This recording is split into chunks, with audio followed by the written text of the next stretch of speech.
Bueno, entonces arranquemos, ¿sí? La clase de hoy está centrada en lo que sería el principal componente, ¿no? Yo le llamo la raíz del problema macroeconómico de la economía argentina, que es la inflación, ¿sí? O sea, vamos a ver, como charlamos la semana pasada, que en parte las devaluaciones del tipo de cambio tienen su origen en la inflación. Como que, digamos, lo que habíamos terminado la semana pasada era que el Banco Central, frente a la inflación, la principal herramienta que tenía era la de tratar de mantener estable el tipo de cambio para evitar que la inflación siga acelerando, pero el problema es que eso llevaba a, digamos, que aumenten las expectativas de evaluación y a que aumente la demanda de dólares y que justamente allanara el camino para la próxima devaluación. Entonces, justamente esa apreciación cambiaria, que es lo que está por detrás de la futura devaluación, bueno, tiene su origen en la inflación, ¿sí? Entonces ahora todo ese circuito vicioso, ¿no?, que vimos del stop and go, bueno, hoy vamos a meternos de lleno a ver qué es la inflación, cuáles son sus consecuencias, cuáles son sus causas y cerrar un poquito charlando de cuáles podrían ser las herramientas macroeconómicas para tratar de solucionar este problema, ¿sí? Y después, la última clase, lo que nos vamos a dedicar es a hacer aplicaciones de todo esto que vimos con estudios de caso. La pandemia, la evaluación de 2014, el endeudamiento de 2016-17, ¿sí?, con la evaluación de 2018, lo que está pasando con el FMI, o sea, tratar ya de meternos un poquito más en la coyuntura, pero a partir de tener todas estas herramientas previas teóricas, bueno, lo van a poder entender mucho mejor y van a poder ustedes también darse cuenta de las discusiones que se dieron en cada momento del tiempo y ver cuáles fueron los resultados, ¿sí? Pero bueno, inflación. Primero, digamos, la definición es importante porque me da la pauta de algunas cuestiones que vamos a ver luego. La inflación es el aumento sostenido y generalizado de todos los precios de una economía. Esta cuestión es importante porque cuando hablamos de aumento sostenido, ya estamos haciendo alusión a un proceso temporal, ¿sí? Esperen que justo llegó alguien. Así que tengo que habilitar. Ahí está, ¿sí? Bien, ahí podemos seguir. Esperen porque tengo que volver a compartir.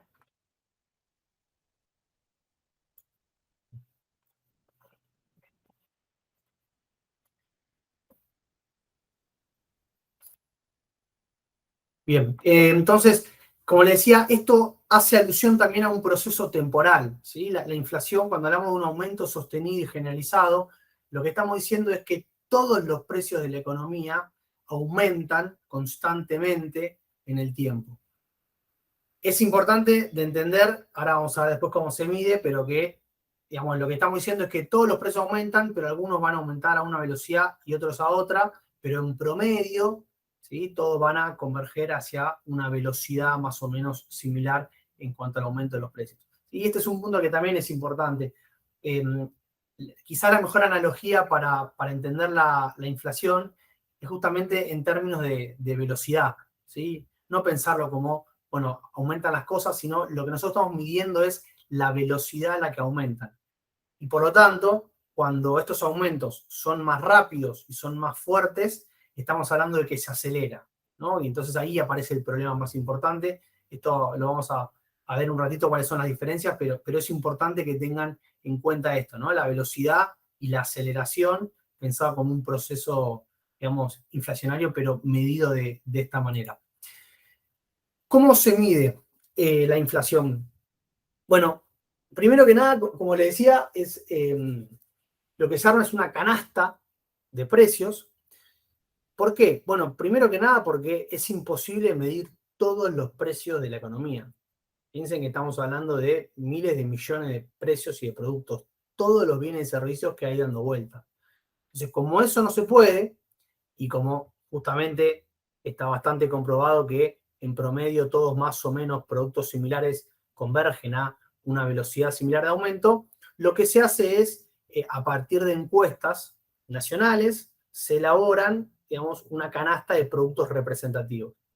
Ahora vamos a ver los diferentes rubros, pero la idea es reflejar el consumo promedio de la población para toda una canasta de bienes y servicios que reflejen, podríamos decir, nuestros gastos comunes de vida, ¿sí? El otro punto importante es que esto se arma para cada una de las regiones y también para las provincias. ¿Por qué? Bueno, porque obviamente no es la misma canasta de productos y de cantidades que se consumen, por ejemplo, en Salta, con cierta temperatura, con ciertas pautas culturales, que en Buenos Aires, que en Santa Cruz. ¿Sí? Por ejemplo, digamos, el contraste es bastante evidente en cuanto al uso, por ejemplo, de cierta ropa, cantidad de combustible, ¿sí? Por el tema del frío, por ejemplo. Entonces, para cada una de estas regiones se hace una canasta distinta. Y el otro punto importante, como le decía, es el tema de la composición de esa canasta y digamos, la preponderancia que tienen los distintos productos. ¿Por qué? Bueno, porque al margen de que sea una selección de productos y servicios, hay algunos de esos productos que tienen un peso mucho más importante en nuestros gastos que otros, ¿sí? Por ejemplo, uno podría decir, mirá, yo me compro, no sé, todos los meses un desodorante, pero el gasto que representa eso en mi canasta de consumo es muchísimo más pequeño que, por ejemplo, la cantidad de plata que yo gasto en carne. ¿Sí? Porque sabemos que somos bastante carnívoros, porque lo usamos para un montón de comidas, y por lo tanto, ¿eso qué significa? Bueno, significa que si durante un mes en particular la carne aumenta un 10% y el desodorante aumenta un 70%, es muy probable que el impacto de la carne sea mucho más fuerte que el del desodorante. ¿Por qué? Bueno, por esto que le decía, porque digamos, la cantidad de plata que nosotros gastamos en carne es mucho más grande que la del desodorante. Entonces, que el desodorante aumente un 70%, sí, no va a ser un problema, pero en nuestro consumo, nuestra canasta, representa mucho menos. Por eso, justamente estas canastas también tienen en cuenta estas cuestiones, ¿sí? Se llaman canastas ponderadas, porque lo que hacen es no solo reflejar los productos que nosotros más consumimos, sino que además están ponderados en función de la participación y del peso que esos productos tienen en nuestro consumo diario. Acá ustedes pueden ver cómo está armada la canasta del INDEC. ¿Sí? Fíjense que tienen ahí 12 divisiones. Esas divisiones serán, digamos, los grupos: alimentos y bebidas, transportes, restaurantes y hoteles, salud, mantenimiento del hogar, educación, etcétera, etcétera. Dentro de cada una de esas divisiones tenemos rubros y dentro de cada uno de esos rubros tenemos distintos artículos. ¿Está bien? Y fíjense que está más o menos, a ojo se pueden dar cuenta, el tamaño de cada una de estas divisiones está hecho en función del peso que tienen en el total de la canasta. Entonces, la principal división en lo que más gastamos es en alimentos y en bebidas. Después fíjense que gastamos bastante en ropa, en transporte, en salidas.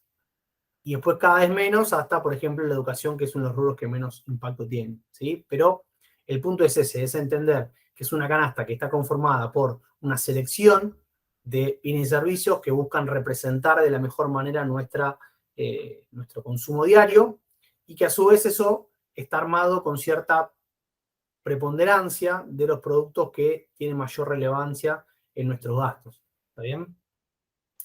Pregunta, Sí, perdón. dale. ¿En transporte está incluido el valor del combustible o se refiere a medios de transporte público únicamente? No, tenés los dos, ¿sí? Tenés, por un lado, el transporte público y por otro lo que es el gasto en nafta. O sea, son dos rubros distintos dentro de la parte de transporte. O sea que cuando se aumenta como ahora va a pasar, ¿no? Se aumentan las tarifas de los servicios de transporte, eso va a impactar. Y si además impacta no sé, si YPF y todas las empresas de combustible aumentan también, eso también se ha impactado en ese rubro. Bien, gracias. Bien, después, respecto de una cuestión más técnica, que también es importante porque esto sale siempre todos los meses en las notas, ¿no? Cuando vemos que se publica el dato de la inflación y a veces presta confusión. es el hecho de que la medición de la inflación uno la puede presentar en términos mensuales, en términos anuales, o, digamos, es menos conocido, pero también se puede hablar en términos acumulados. ¿Qué significa esto? Hagamos un ejemplo inventado con números sencillos para poder entenderlo, ¿sí? Imagínense que en diciembre del 2020 el INDEC sale a hacer el relevo de precios.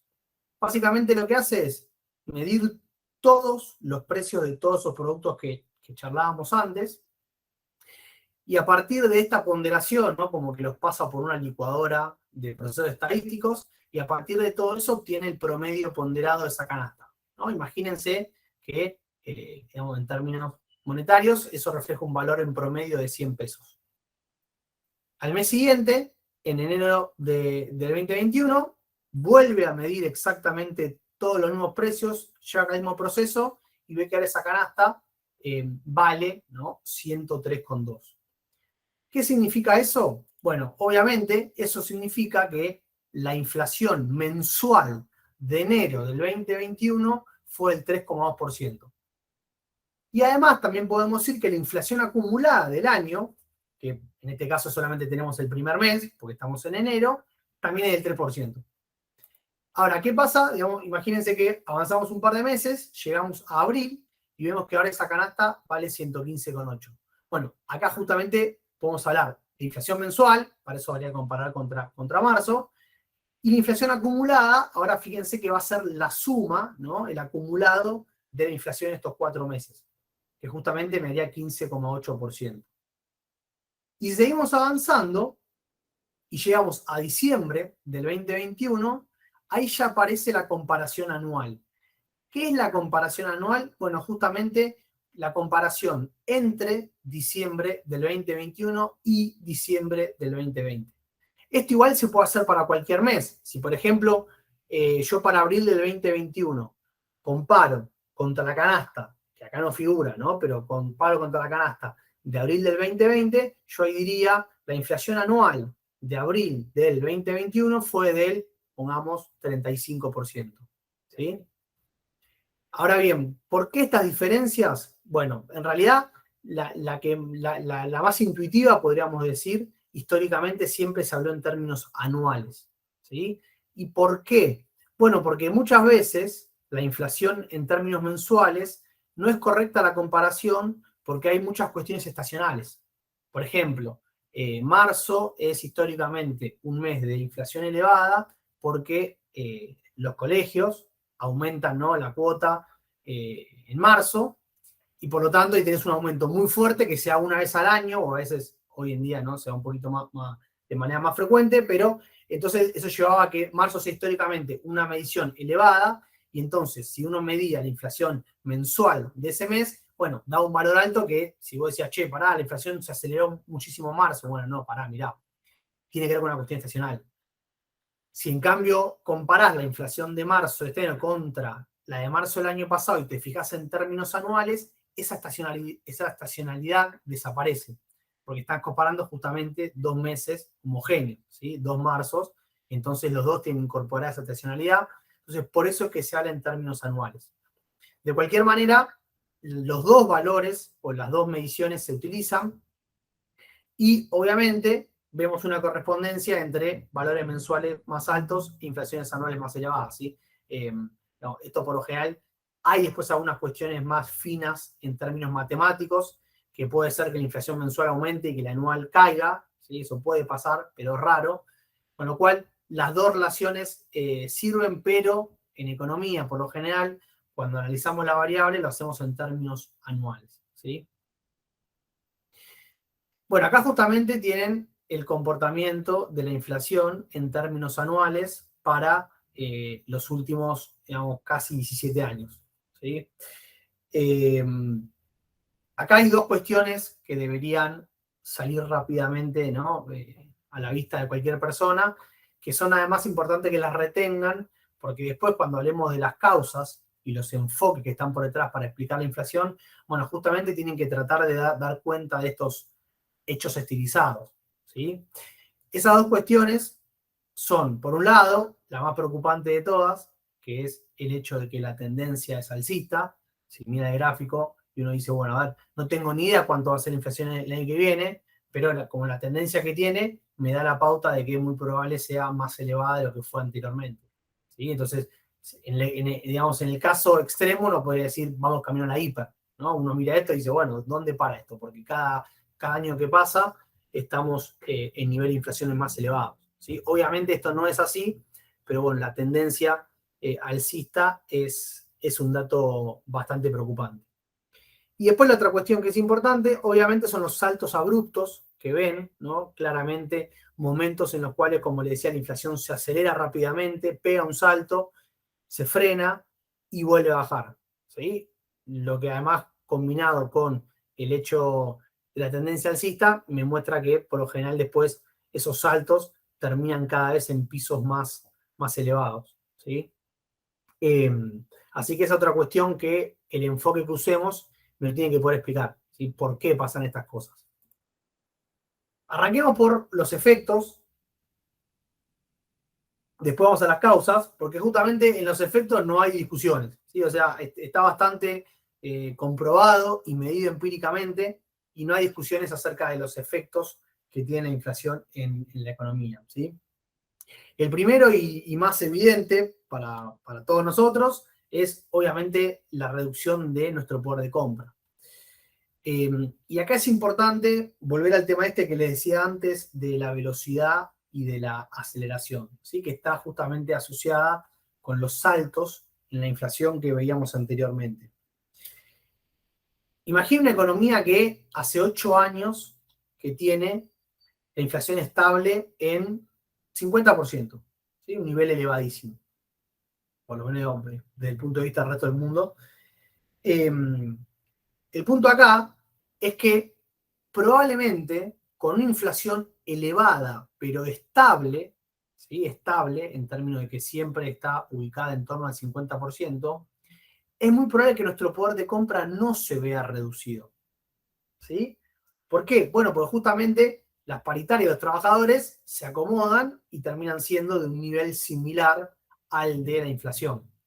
Entonces lo que veríamos es una inflación elevada, pero con salarios creciendo a una velocidad similar, por lo tanto un poder de compra que no se estaría reduciendo. Las caídas fuertes del poder de compra se dan cuando la inflación se acelera, es decir, cuando pega un salto, como esos que veíamos en el gráfico de recién. ¿Por qué? Bueno, porque justamente los trabajadores vienen con aumentos salariales mirando la inflación anterior, ¿no? Digamos, imagínense que estamos en esta economía de ejemplo, 50%, 50%, 50%, bueno, yo todos los años la paritaria hago el 50%. Ahora, de repente la inflación se acelera al 60%, y ahí seguramente van a pasar 3, 4, 5, 6 meses hasta que yo pueda reclamar, digamos, y llevar a cabo la paritaria. En el transcurso de esos 6 meses, donde mi sueldo está creciendo a otra velocidad, es ahí donde se ven las grandes pérdidas del poder de compra. Y obviamente que el problema después es negociar la paritaria a un nivel más elevado con inflación que probablemente ya quizás esté bajando, ¿sí? Porque después del salto del 60 empieza a bajar al 55, 54, llega a la paritaria y ahí la discusión es, che, mirá, yo quiero un aumento del 60% porque perdí y quiero recuperar lo que perdí antes. Y la empresa diciendo, bueno, pero la inflación ya bajó, estamos en el 55, si vamos a empezar un 60, yo después voy a estar pagando más de lo que es mi aumento de precios. ¿Sí? Entonces ahí se producen también descoordinaciones importantes que vamos a ver que son tarea del Estado tratar de acomodarlas. ¿Sí? Pero el punto importante acá es que las pérdidas de poder de compra por lo general más fuertes se dan no por una inflación elevada, ¿no? Sino por una aceleración de la inflación, cuando pega un salto y pasa de un nivel a otro más alto. ¿Sí? Después el segundo punto no tiene que ver con la aceleración, sino justamente ahí sí con una inflación elevada.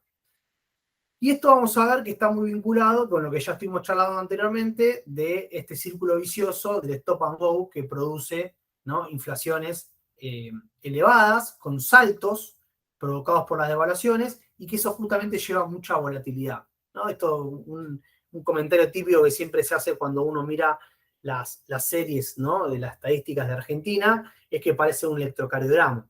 ¿Por qué? Bueno, justamente esa es la volatilidad que tiene la economía.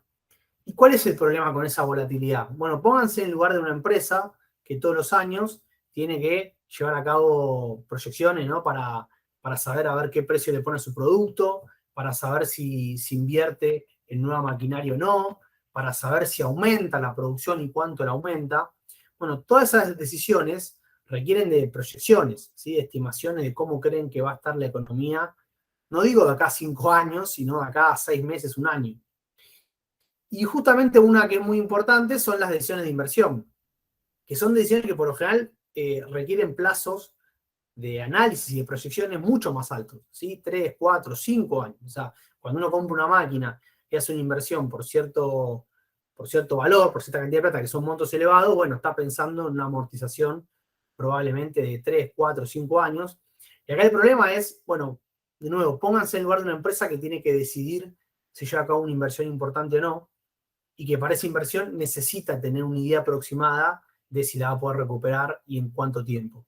Bueno, obviamente que la volatilidad de la economía argentina, y sobre todo, digamos, justamente la inflación, hace que sea muy difícil llevar a cabo estas proyecciones, y el problema con eso es que eso desincentiva las inversiones.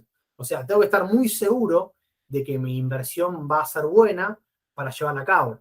Si tengo dudas, si los números me cierran medio justito, bueno, ahí probablemente ya no, pará, no la hago porque es muy probable que si yo estoy proyectando una inflación del 50, si llega a ser del 60, mi inversión no es redituable, ¿sí? Entonces, esa justamente volatilidad que lleva a una elevada incertidumbre impacta negativamente en la inversión de las empresas y por lo tanto impacta en el crecimiento económico, ¿sí? Porque si hay inversiones que no se realizan justamente por la inflación elevada, eso implica digamos, un crecimiento más bajo en el largo plazo, ¿sí? Esto también está bastante documentado en la literatura empírica de los trabajos que investigan este tipo de cuestiones en economía. Y una tercera cuestión que también es importante, que está vinculada con esto, ¿no? Con los saltos inflacionarios, con los cambios fuertes que se producen en la inflación argentina, es que es regresiva. ¿Qué significa que sea regresiva? Bueno, que impacta más a los sectores de menores ingresos. ¿Y por qué sucede esto? Bueno, como pueden ver en el gráfico, los sectores de menores ingresos, ahí están los 10 deciles de la economía, ¿no? Digamos, el 1 es el 10% más pobre de la población, el 2 es el segundo 10% más pobre de la población y así hasta llegar al 10% más rico. Fíjense que es una cuestión bastante típica, que la canasta de consumo de los sectores de menores ingresos, el peso de lo que gastan en alimentos y bebidas, y después, digamos, en ropa, es lo que más peso tiene, ¿sí? Digamos, cuando uno tiene poca plata, la mayoría de esa plata la gasta en poder subsistir.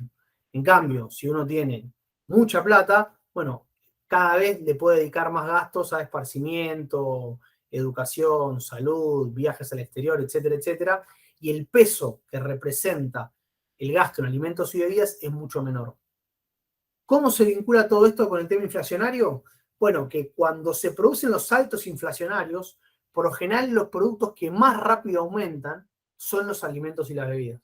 ¿Sí? Los alimentos son los productos que más rápido trasladan los aumentos, vamos a ver después, por ejemplo, las devaluaciones las trasladan más rápidamente los alimentos y bebidas. Entonces, por lo tanto, eso impacta en mayor medida a los sectores de menores ingresos, que son los que más gastan en estos productos. ¿Sí? Entonces, digamos, esto digamos, es bastante grave porque el punto cuál es, bueno, mira, cada vez que se produce un salto inflacionario en la economía argentina, eso no solamente te baja el poder de compra de toda la población, sino que además te perjudica en particular a los sectores de menores ingresos. Después, digamos, hay que ver si cuando la inflación baja esto se neutraliza o no. En algunos casos sí, en otros no. Así que también, como cuando uno ve una tendencia alcista de la inflación, por detrás lo que estamos viendo son mayores niveles de pobreza y menores niveles de poder adquisitivo de nuestros ingresos. ¿Sí? O sea que en realidad estamos cada vez peor. Bien, entonces pasemos a las causas. ¿Sí? Acá es donde aparecen las grandes discusiones. Tenemos dos grandes enfoques para explicar la inflación. Uno es el enfoque monetarista, que justamente por su nombre, digamos, el centro de toda la explicación va a estar puesto en la cantidad de dinero en circulación que hay en la economía y eso va a ser la raíz, la causa por detrás del aumento de los precios. Y después tenemos el otro enfoque, que lo que me va a decir es, no, mirá, no viene por ahí el problema. Si te fijas, los que ponen los precios son las empresas, por lo tanto hay que ir ahí a buscar la causa, y ahí lo que encontramos es que las empresas lo que hacen es aumentar los precios cuando les aumentan los costos. Por lo tanto, tenemos que justamente ir ahí, ir a meternos adentro de los costos, a ver cuáles son los principales costos que tienen las empresas argentinas y por lo tanto, por qué motivos están aumentando los precios, ¿sí? Por el lado del enfoque monetarista, digamos, los dos grandes culpables van a ser, por un lado, el gobierno, con el déficit fiscal. Si ese déficit fiscal es financiado a través de emisión, es decir, si le pide al Banco Central que le preste la plata, el Banco Central crea el dinero y justamente el gobierno lo pone en circulación en la economía a través del financiamiento del déficit fiscal. Y también el Banco Central, de manera directa, o sea, de manera indirecta sería por prestarle la plata al gobierno, y de manera directa por llevar a cabo una política monetaria muy expansiva, es decir, por incentivar e inyectar más dinero a través de, por ejemplo, tasas de interés muy bajas, que vamos a ver después, que eso justamente incentiva los préstamos, que es una manera de inyectar dinero, y también incentiva que la plata esté circulando en la economía y que no esté dentro del sistema financiero, por ejemplo, en plazos fijos, ¿sí? Pero digamos, los grandes culpables serían el Banco Central y el gobierno a través del déficit fiscal y la política monetaria expansiva. Y después, por el lado de los costos, ahí lo que la teoría me va a decir es, bueno, mirá, tenemos que buscar cuáles son los principales costos que atraviesan a todas las empresas del país. Recordemos que la inflación es el aumento sostenido de todos los precios, por lo tanto, no podemos decir, por ejemplo, mirá, el problema de la inflación es el algodón, porque el algodón hace subir el precio de la ropa. Sí, bueno, pero la ropa es solamente un rubro dentro de todos los que hay en la economía argentina. Entonces, eso no me explicaría un aumento de la inflación. Tenemos que buscar costos que atraviesen a todas las empresas en mayor o menor medida. Y ahí tenemos dos que salen, que ahora vamos a ver por encima del resto.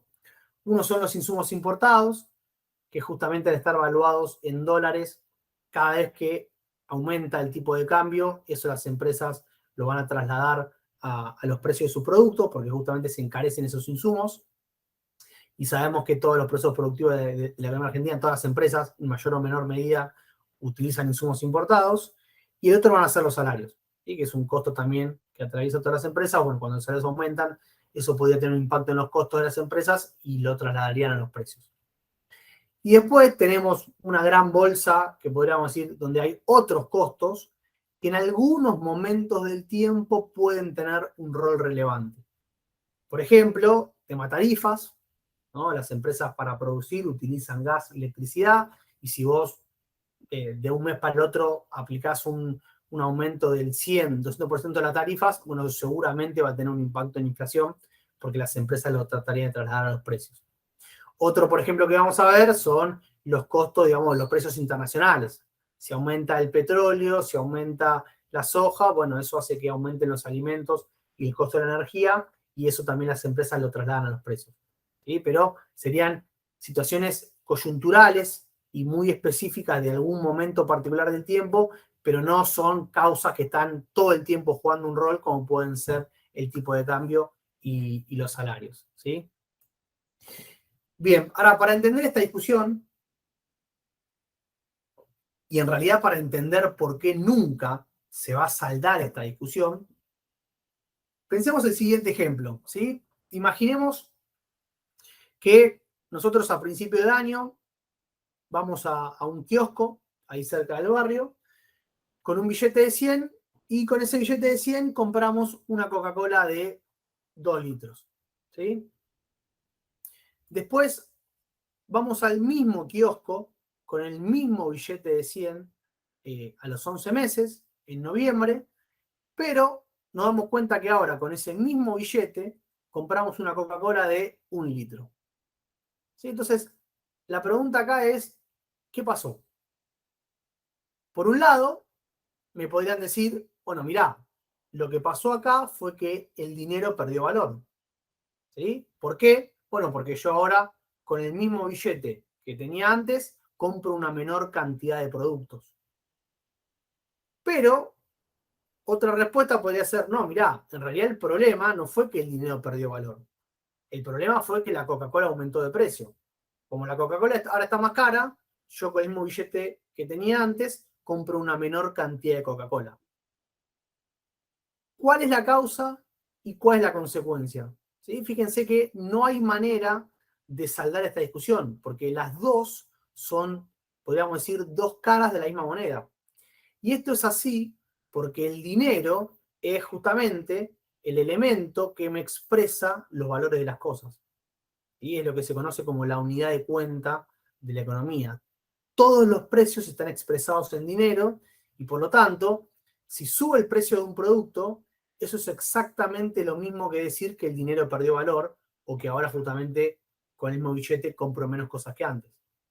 Ahora, la pregunta es, bueno, ¿cuál es la causa y cuál es la consecuencia? La causa es que el dinero perdió valor y eso llevó a que la Coca-Cola aumente de precio y que yo compre una menor cantidad de Coca-Cola, o es que en realidad la causa fue que la Coca-Cola aumentó de precio y eso es lo que provocó que el dinero haya perdido valor. ¿Sí? Fíjense que son dos caras de la misma moneda, pero que obviamente, si yo me paro de un lado o del otro, voy a llegar a explicaciones completamente distintas. Si yo creo que la causa está en que el dinero perdió valor, voy a buscar mi respuesta justamente ahí, al dinero. ¿Sí? Y lo que justamente el enfoque monetarista va a decir es, mirá, el dinero perdió valor porque hay mucho más dinero circulando. En cambio, el enfoque de costos te va a decir, no, mirá, el problema es que la Coca-Cola aumentó de precio. Entonces hay que ir a buscar a los costos dentro de Coca-Cola a ver cuál fue el problema que hizo que las empresas le aumentaran trasladándolo a los precios. ¿Está bien? Y la segunda cuestión, que acá también es importante, es, bueno, imaginemos qué es lo que necesitamos ahora, ¿no? Estamos parados en noviembre de este año, ¿qué es lo que necesitamos para recuperar el poder de compra? O sea, ¿qué necesitamos para poder volver a comprar 2 litros de Coca-Cola? Bueno, obviamente que lo que necesitamos es ahora más dinero. Y acá el punto entonces es, bueno, mirá, cuando uno compara, ¿no? Si recuperamos el poder de compra, el punto es que lo recuperamos y ahora obviamente hay más dinero. ¿Por qué hay más dinero? Bueno, porque la Coca-Cola es más cara. Y si la Coca-Cola es más cara, yo necesito más plata. Ahora, ¿qué me va a decir el enfoque monetarista? Me va a decir, bueno, fíjate que el problema es que vos ahora tenés más dinero en la economía y eso es lo que hizo subir los precios. En cambio, de nuevo, el enfoque de costo lo que te va a decir es, no, mirá, el problema es que vos necesitas más plata para poder comprar lo mismo que antes. Entonces lo que hace el Banco Central no es emitir porque sí el dinero, sino que lo emite para poder generar la recuperación de ese poder de compra. De nuevo, fíjense que son dos caras exactamente opuestas, pero que no se pueden separar una de la otra y las dos tienen razón. Y acá la discusión es que empíricamente también vamos a ver que es muy difícil saldar esta discusión y por eso es que esto se arrastra hace literalmente 500 años. La discusión de la teoría cuantitativa del dinero y de si la causa es el aumento de los precios o si la causa es la pérdida de valor de dinero, está hace 500 años. ¿Sí? Y sigue siendo motivo de discusión, bueno, porque justamente no hay manera de saldarla, porque son dos interpretaciones distintas del mismo hecho que es una realidad. ¿Sí? Que la cosa subió de precio y que el dinero perdió valor. ¿Está bien? Bueno, arranquemos por, de todas maneras, a ver, el punto que ahora voy a tratar de articular un poquito es que la explicación monetarista tiene varias inconsistencias. Entonces, ahí vamos a ver que podríamos decir por esos motivos no tiene razón, pero después vamos a encontrar una vuelta para poder igualmente decir que hay motivos para, digamos, tener en cuenta el dinero como parte del problema, ¿sí? Pero bueno, digamos, básicamente el razonamiento, ya sea para hablar de que el problema es el déficit fiscal o la política monetaria, es el mismo, ¿sí? El problema es que hay más dinero en la economía y justamente si hay más dinero, eso lleva a que el dinero pierda valor, ¿sí? Esto es oferta y demanda básica. Hay mayor oferta, eso genera un exceso en la cantidad de dinero en circulación y eso es lo que provoca que el dinero pierda valor. Como el dinero pierde valor, eso lleva al aumento de los precios. ¿Sí? Digamos, las dos causas, ya sea el déficit fiscal o la política monetaria expansiva, las dos llevan al mismo problema que es precisamente el aumento en la cantidad de dinero. Ahora bien, el problema que tenemos acá, para la teoría, es que me está faltando que me explique cómo el aumento en la cantidad de dinero provoca un incremento de los precios. O sea, vos me estás diciendo, está bien, ¿no? Mayor cantidad de dinero hace que el dinero pierda valor. Pero ¿cómo eso después me lleva a que los precios aumenten? ¿Cuál es el mecanismo de transmisión? ¿Sí? ¿Cuál es la variable que me lleva de A hacia B? Y digamos, la explicación más típica que encontramos de este enfoque es que cuando hay más dinero en circulación, eso genera más demanda en la economía y frente a esa mayor demanda, lo que hacen las empresas es aumentar los precios. Ahora bien, acá tenemos dos problemas importantes con este argumento. El primero, más empírico y pensado en la economía argentina, es que como vimos recién, la inflación tiene una tendencia alcista, o sea, la inflación está siendo cada vez más elevada, pero la actividad económica no. Con lo cual, para que el problema sea que hay mucha demanda, lo que deberíamos ver es que la actividad económica está creciendo constantemente. O sea, este enfoque no me permite explicar algo típico de la inflación argentina, que es que muchas veces se dan aumentos importantes de precio con recesiones económicas. Es decir, cae la demanda de la economía, las empresas venden menos, pero aún así aumentan los precios. Fíjense que acá eso no podría estar pasando porque la causa que me lleva al aumento de los precios es que la gente tiene más plata en el bolsillo y por lo tanto gasta más. ¿Sí? Si gasta más, no puede ser, eso no está pasando en una recesión. Ese es el argumento, podemos decir, empírico. Pero además, a nivel más teórico, el punto acá es que, digamos, pónganse en el lugar de una empresa que lo que observa es que está aumentando su demanda, ¿no? Tenemos más gente que le quiere comprar su producto. Y la pregunta es, frente a eso, ¿por qué la empresa querría aumentar los precios? ¿Por qué no directamente se pone a vender más? Si también gana más plata. Es más, si la empresa compite contra otras, no sé, imagínense que tenemos una heladería, ¿no? Y de repente está viendo mucha gente a comprarnos helado. Si yo aumento los precios, puede ser que pierda clientes porque el de al lado, la heladería de al lado, que también tiene un aumento de la demanda, no aumentó los precios, sino que se puso a producir más helado. Entonces, de esa manera, yo perdería clientes a mano de la competencia. ¿Sí? Entonces, fíjense que la segunda cuestión es, bueno, pero pará, no hay nada que me asegure que, aunque aumente la demanda porque hay más dinero, eso lleva a un aumento de los precios. Tranquilamente lo que podría suceder es que las empresas respondan frente a ese aumento de la demanda, aumentando la producción. Y si aumentan la producción, entonces no aumentarán los precios. ¿Sí? Segundo problema que tiene esta teoría.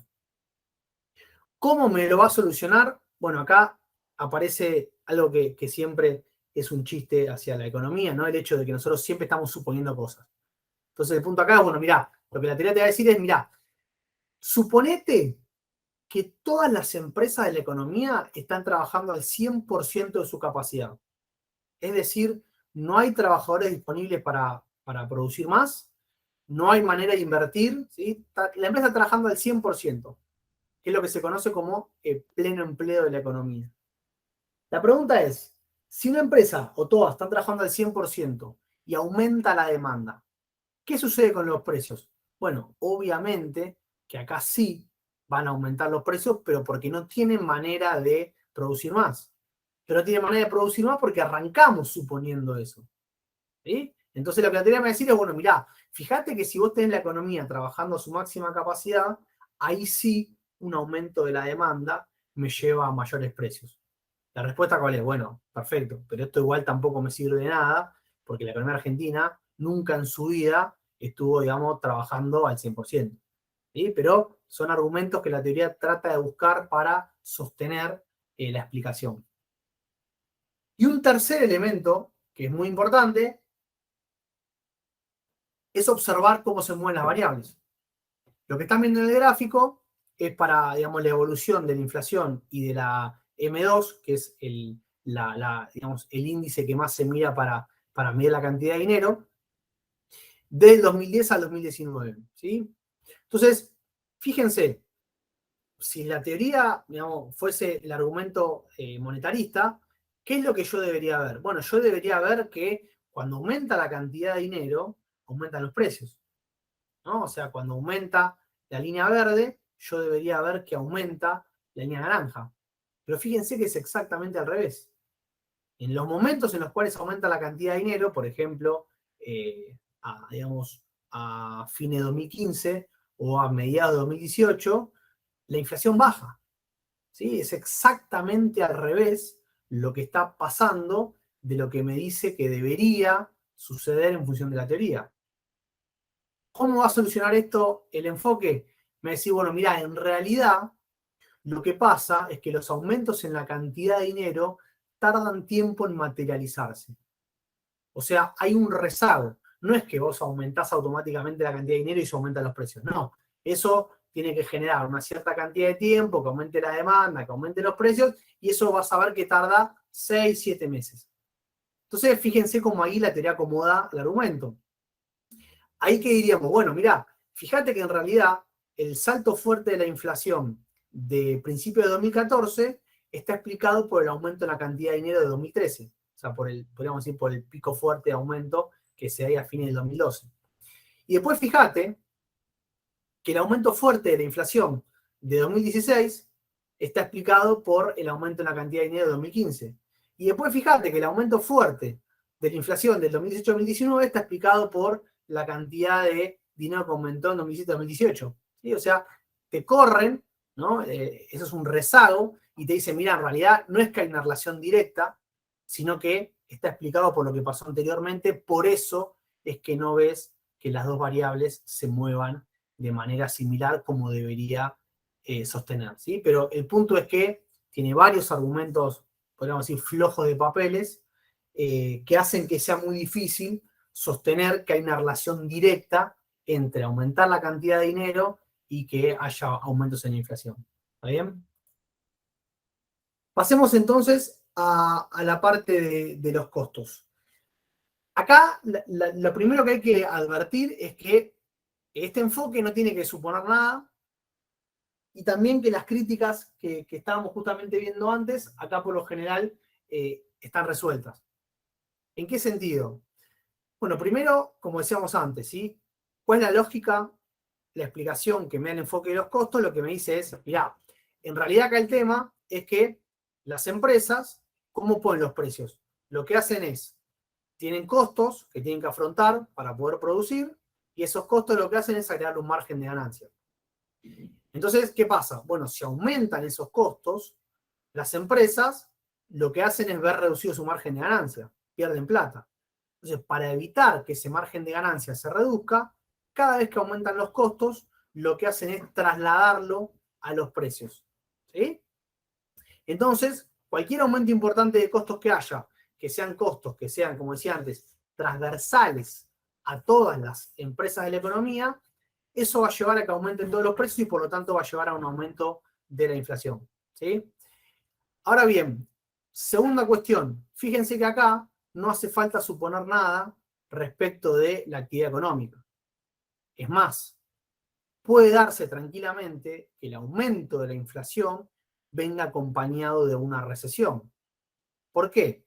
Bueno, porque justamente lo que podría pasar es que no, el aumento de los costos hace que las empresas los trasladen a los precios, y justamente eso es lo que después provoca la recesión. Como vimos antes, el aumento de la inflación lo que hace es reducir el poder de compra de la población, la gente cuando tiene menos plata gasta menos, y cuando la gente gasta menos, las empresas producen menos.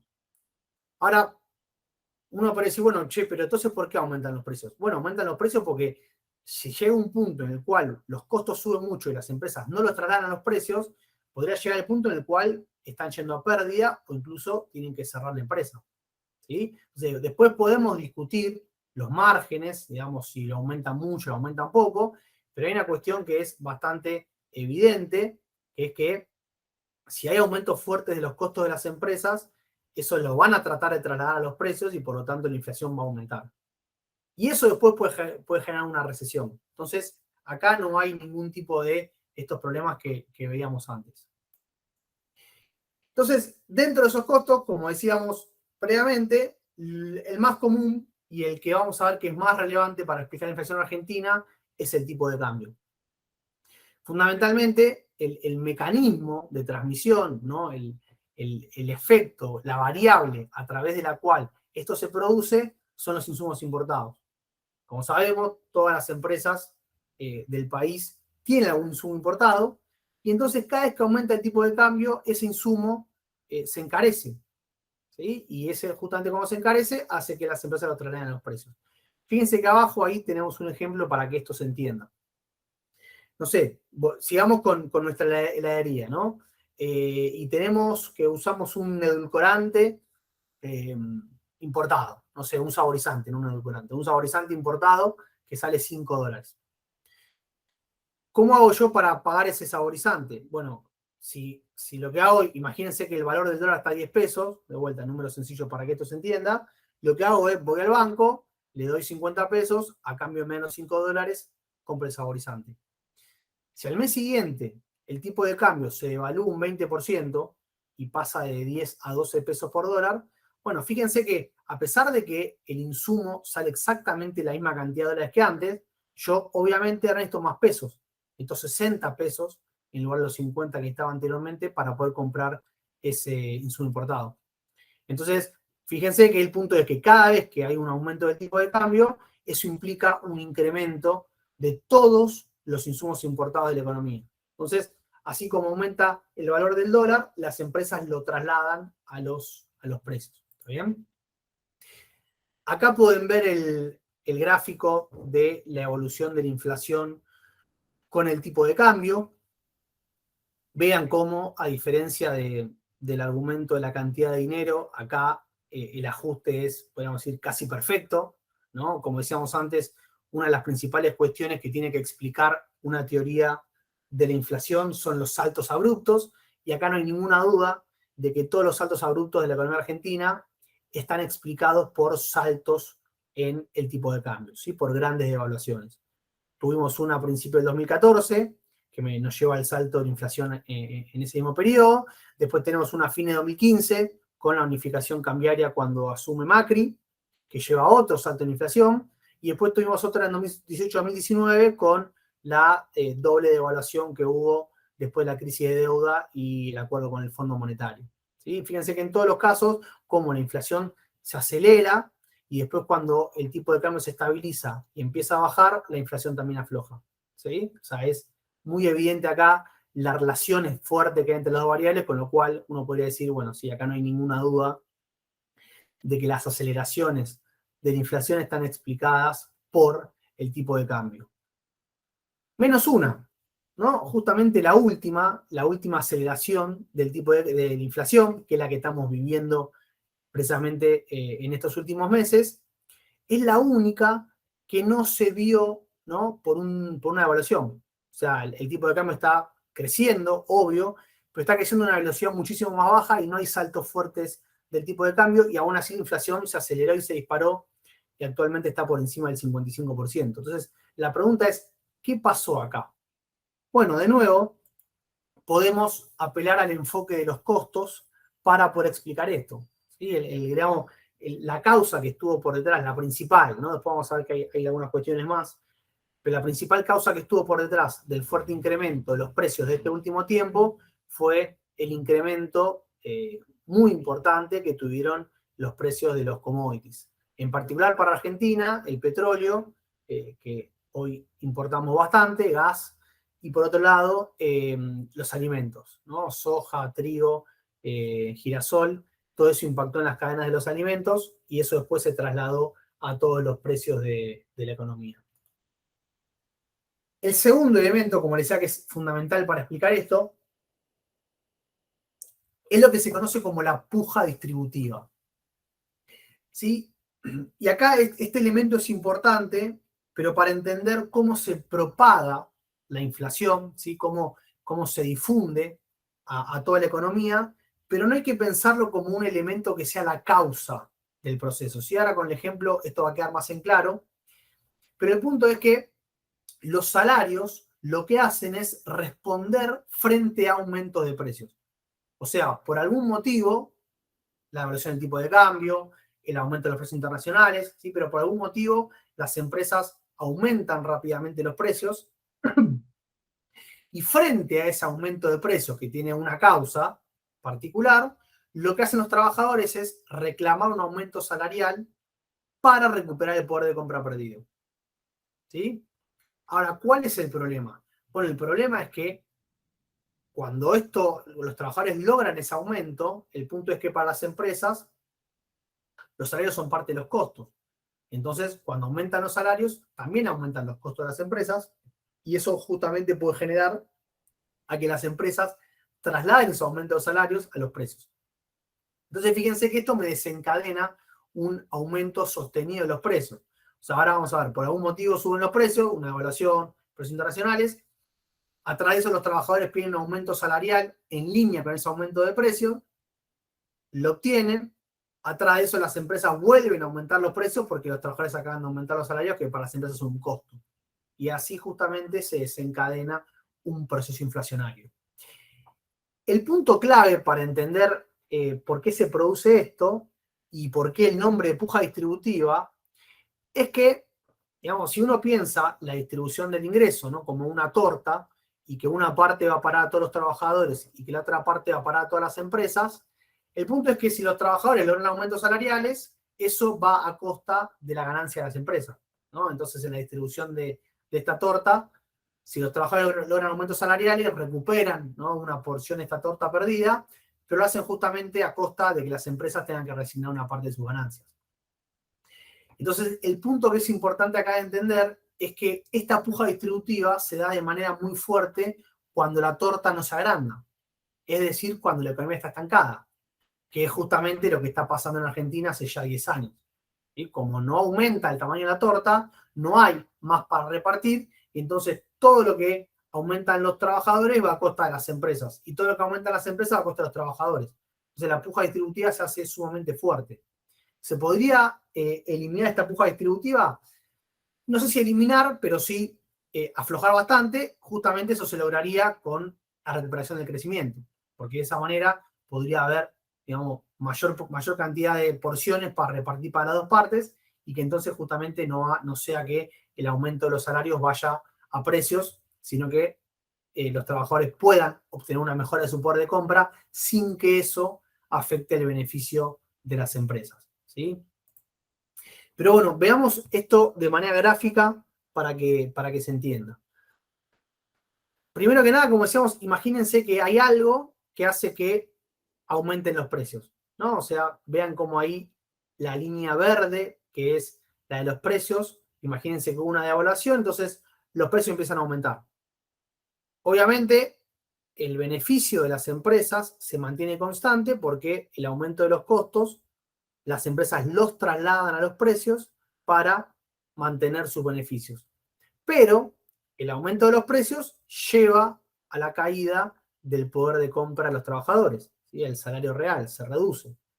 Entonces, ¿qué hacen los trabajadores al periodo siguiente? Bueno, obviamente lo que van a hacer es pedir un aumento salarial.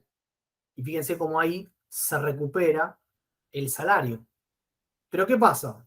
El salario se recupera a costa de la caída del beneficio de las empresas. Y entonces la respuesta de las empresas es aumentar de vuelta los precios. Y fíjense que si esto lo replicamos en el tiempo, lo que tenemos es esta famosa puja distributiva, en la cual fíjense que ninguno gana, ninguno pierde, pero que eso lleva a una dinámica inflacionaria. ¿Sí? Esa línea verde creciendo es justamente el aumento sostenido de los precios, o sea, la inflación.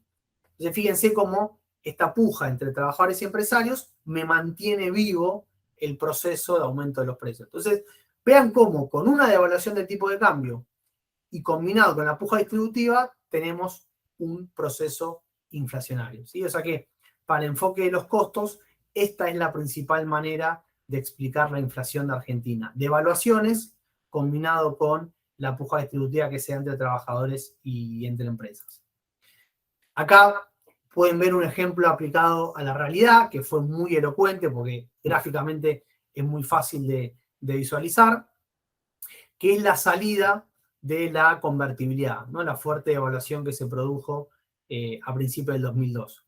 Primero, vean cómo con la convertibilidad, esto ya lo sabemos, la estabilidad de los precios, los salarios y el tipo de cambio era casi perfecta, pero vean cómo tras la devaluación del tipo de cambio, los salarios, fíjense que prácticamente no responden, ¿sí? Se mantienen casi estables a lo largo de todo el 2002-2003, mientras que los precios responden de manera bastante rápida a la devaluación del tipo de cambio. Obviamente que por detrás lo que pasó fue que se hicieron pelota los salarios.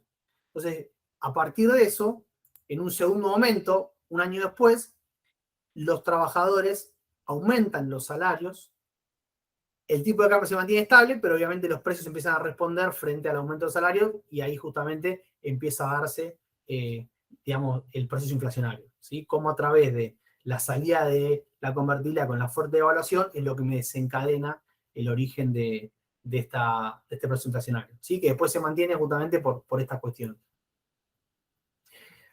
Ahora bien, ¿hay alguna manera de combinar las dos teorías? O sea, decir, bueno, mira, en realidad también el déficit fiscal puede ser importante. Sí, hay una manera, pero justamente es utilizando el enfoque de los costos. ¿Y cuál es el argumento? Bueno, el argumento es que si el aumento del déficit fiscal se financia con emisión, vos al inyectar pesos en la economía, lo que estás generando es una potencial demanda de dólares, porque si hay más pesos, la gente lo que puede hacer con eso no es gastarlo, como es el enfoque monetarista, pero sí eso se puede transformar en compra de dólares. Y si vos estás escaso de dólares, como pasa en la economía argentina, esa mayor demanda puede llevarte a una devaluación del tipo de cambio, o sea, ser una de las causas por detrás de la devaluación, y eso sabemos que nos lleva a inflación. Entonces podríamos decir, mirá, el enfoque monetarista tiene parte de la razón, pero no por los argumentos que te dice la teoría, sino porque eso puede ser parte de las causas que están por detrás de la devaluación del tipo de cambio. Y acá hay un dato empírico bastante importante para sostener este argumento, que es lo que pasó en la pandemia. Esto lo vamos a ver bien la semana que viene, pero quedó bastante en claro, sobre todo a través del aumento del tipo de cambio paralelo, porque teníamos, digamos, las regulaciones, el cepo, la compra de dólares, pero se ve bastante claro cómo el aumento del déficit fiscal se tradujo rápidamente en un aumento del dólar paralelo, ¿sí? Entonces, podríamos decir, mirá, si no hubiese habido las regulaciones, eso hubiese llevado a una devaluación y por lo tanto la inflación, ¿sí? Entonces, hay acá argumentos para decir, bueno, fíjense que el déficit fiscal es importante, ¿sí? Vos no podés gastar todo lo que quieras, tampoco hay que tener un superávit fiscal, ¿sí? Pero el punto es que ese déficit tiene que estar más o menos controlado y no puede crecer constantemente. Después, un poco lo que charlamos antes es, bueno, ojo que esto no es tampoco una causa directa, no es que todo aumento del déficit fiscal financiado con emisión lleva a un aumento de la inflación, ¿sí? Hay que tener en cuenta el contexto. Por ejemplo, si a tu economía le sobran dólares, bueno, eso te da margen para aumentar el déficit fiscal. ¿Por qué? Y porque no te va a llevar a una evaluación del tipo de cambio, porque tenés los dólares suficientes para poder sostenerlo, ¿sí? Después otra cuestión que ya es más técnica es que eh, no es la única manera el déficit fiscal de aumentar la cantidad de dinero. Ahí también pueden ser los bancos los que estén incrementando el dinero y entonces ahí el ojo debería estar puesto en lo que están haciendo los bancos privados y no lo que está haciendo el gobierno. ¿Está bien? Ahora bien, al margen digamos, de los dos enfoques, hay una cuestión que nos está faltando analizar que es fundamental para, digamos, ponerle el moño a la explicación. ¿Por qué? Bueno, porque justamente nosotros veíamos antes que la tendencia de la inflación era una tendencia alcista. ¿Y el punto cuál es? Bueno, que como vimos las devaluaciones, una vez que se producen, después el tipo de cambio vuelve podríamos decir, a su nivel anterior, y la inflación debería volver al nivel anterior. Pero el punto es que la inflación no vuelve al nivel anterior, sino que está cada vez en niveles más elevados. Y ahí es donde aparecen las expectativas. Primero que nada, ¿qué son las expectativas? ¿De qué estamos hablando? Bueno, como decíamos un poquito antes, las empresas, para poder decir cuánto van a producir, para poder decir qué precio le van a poner a su producto, justamente lo que hacen es tener ciertas expectativas de cómo creen que va, digamos, a comportarse la economía en el corto o mediano plazo. ¿Sí? ¿Cuánto creen que va a ser la inflación de este año? ¿Cuánto creen que va a ser el aumento del tipo de cambio? ¿Si va a haber devaluaciones o no? ¿Cuánto va a crecer la economía? Y en función de todo eso se van armando estas expectativas. Justamente una de las más importantes son las expectativas de devaluación. ¿Por qué? Bueno, porque si las empresas creen que por el motivo que sea es probable que se den una devaluación en el corto plazo, bueno, las empresas van a responder frente a esas expectativas, digamos, tomando decisiones hoy, ¿sí? Adelantándose a lo que creen que va a pasar en el futuro. Pongamos el ejemplo típico con esto. Si yo creo, ¿no? Y estoy bastante convencido de que en los próximos meses va a haber un fuerte aumento del tipo de cambio, yo voy a tratar de comprar la mayor cantidad de dólares que pueda hoy. ¿Por qué? Bueno, porque hoy, si yo estoy convencido de que va a pegar un salto en 2 o 3 meses, hoy el dólar está barato. Entonces prefiero tratar de comprar todo lo que pueda hoy, porque en 2 o 3 meses no voy a poder comprar y porque además voy a haber ganado plata. Porque incluso hasta después podría venderlos en 2 o 3 meses a un nivel más elevado. Ahora, fíjense que eso también da lugar a lo que se conoce como profecías autocumplidas. ¿Qué significa la profecía autocumplida? Bueno, que si todo el mundo cree o espera que algo suceda en el futuro, terminan actuando en función de eso y provocan un cambio hoy en las variables. ¿Sí? De vuelta, ejemplo del dólar. Si todo el mundo está convencido de que en el mes que viene el dólar va a pegar un salto muy fuerte, ¿qué hace toda la gente? Sale corriendo a comprar dólares hoy.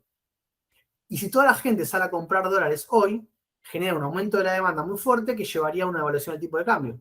Entonces, fíjense cómo se convalidan las expectativas, pero solamente porque la gente terminó actuando en función de esas expectativas. Eso es lo que se conoce como una profecía autocumplida.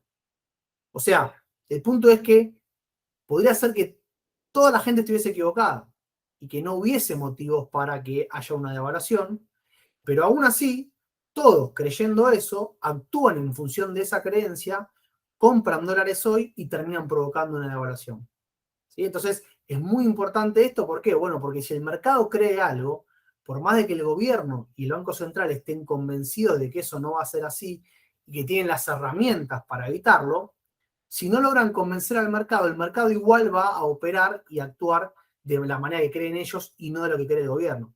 Entonces, eso es un problema para la inflación. ¿Por qué? Bueno, acá aparece el tema de lo que se conoce como el anclaje de esas expectativas. ¿Qué significa el anclaje? Bueno, que básicamente, digamos, cuanto más le crean las empresas, sobre todo al Banco Central y en menor medida al gobierno, más fácil va a ser para el Banco Central mantener estable el tipo de cambio y la inflación.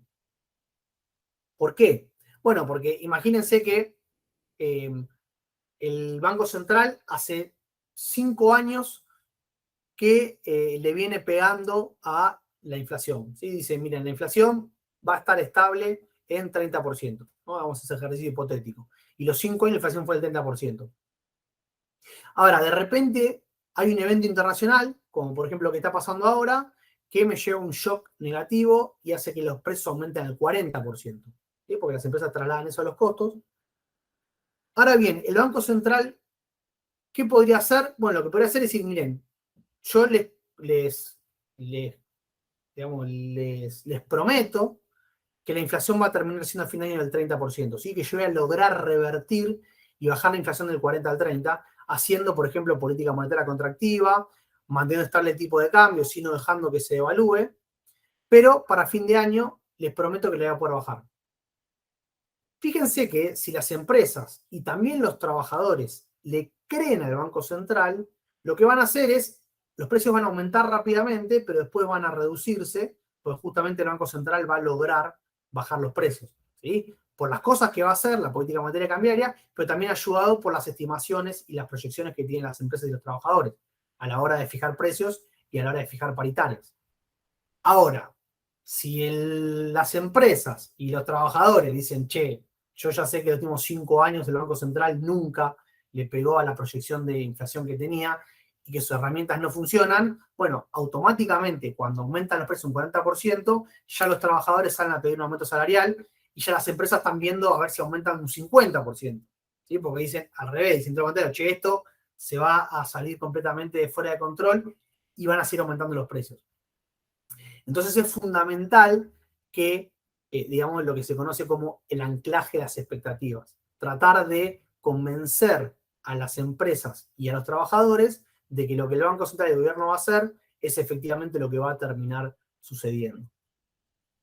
¿Cuál es el problema para el caso argentino? Bueno, como se podrán imaginar, claramente las expectativas están completamente desancladas y cualquier shock internacional, ¿no? Cualquier cosita, cualquier estornudo que pasa con los precios a nivel del mundo, acá automáticamente se traslada a los precios locales, ¿no? Y también tengo todo, bueno, por la duda yo lo aumento. Incluso capaz rubros que no tienen nada que ver con el petróleo o con los alimentos, pero aumentan los precios por las dudas. ¿Por qué? Bueno, por esto, ¿no? Porque dicen, bueno, pero el Banco Central no va a poder contener la inflación, las empresas de alimentos van a aumentar los precios y yo voy a perder. Así que ya me adelanto a eso y aumento por las dudas. Este gráfico justamente está mostrando eso, ¿sí? O sea, se dedica o se dedicó a medir el nivel de anclaje de los países con buenos anclajes de expectativas y los que están menos anclados, y fíjense lo que encuentra. Vean la respuesta, sobre todo concéntrense en los dos gráficos de arriba, ¿sí? Fíjense cómo en los países con las expectativas más ancladas, los aumentos del tipo de cambio son más altos, pero no llevan aumentos en los precios, ¿sí? O sea, fíjense la línea azul de arriba a la izquierda, comparada con la línea roja. O sea, vos tenés devaluaciones más fuertes, pero los precios no se mueven, ¿sí? Fíjense cómo la línea azul de los precios al consumidor está estable. Y cómo, en cambio, las devaluaciones en los países con expectativas menos ancladas son más bajas y tienen impacto más fuerte en los precios. ¿No? Esto es justamente lo que está pasando en Argentina, que acá vos tenés cualquier problemita internacional, te genera un aumento del tipo de cambio, que puede ser pequeño, pero la respuesta de los precios es muy fuerte. ¿Por qué? Bueno, por esto, ¿sí? Entonces, cuando uno combina toda esta explicación, ahí llega a entender por qué la inflación tiene una tendencia alcista. O sea, después de cada devaluación y cada aumento de los precios, las empresas corrigen sus proyecciones y cada vez la van llevando a niveles más elevados. Y después cualquier problemita que hay a nivel internacional, las empresas lo ajustan y trasladan los precios. Entonces, este círculo vicioso, además, tiene una tendencia alcista, ¿sí? Una cuestión adicional que hasta ahora no tocamos, porque vamos a ver que no es parte de las causas de la inflación, pero que se escucha muchísimo, que es esta cuestión de la inflación monopólica, ¿no? O el hecho de que las empresas, como tienen mucho poder de mercado, los trasladan a los precios y entonces la causa no sería el tipo de cambio, no sería el déficit fiscal, sino que sería que hay mucho poder de mercado, ¿sí? Que tenés pocas empresas con mucho poder, de ahí la idea de inflación monopólica, y que esas empresas lo que están haciendo es aumentar los precios, pero porque están aumentando fuertemente sus márgenes de ganancia. Este argumento para mí no tiene demasiado sustento, ¿sí? Bueno, primer punto, ¿por qué? Bueno, el primer punto es bastante evidente, ¿no? Uno cuando se fija a nivel mundial, hoy la gran mayoría de los países no tienen problema de inflación. Digamos, ahora por la cuestión coyuntural de la guerra entre Rusia y Ucrania y la pandemia, sí se ve un nivel de inflación más elevado, pero igual estamos hablando de inflaciones por debajo del 10%. Argentina tiene una inflación por encima del 50%. Entonces, digamos, si uno sigue la lógica, lo que estaría acá diciendo es que entonces Argentina tiene un nivel de concentración, un nivel de monopolio extraordinario y excepcional, único en el mundo, porque si es uno de los pocos países que tiene inflación tan elevada, bueno, y la causa es esa, entonces tiene que ser esto el motivo, ¿sí? A lo que, de nuevo, en los datos no se verifica. Argentina tiene un nivel de concentración alto, pero no es más alto que el caso de Brasil, que el de Chile o que el de Colombia, y sin embargo esos países tienen inflaciones muchísimo más bajas. Pero además de eso, hay una cuestión empírica y podríamos decir teórica, que es mucho más importante. Volvamos digamos, a cómo se produce una inflación, ¿sí? Esa línea verde me está mostrando justamente el aumento sostenido de los precios. Esto lo inventé yo, ¿sí? Pero quiero que entiendan.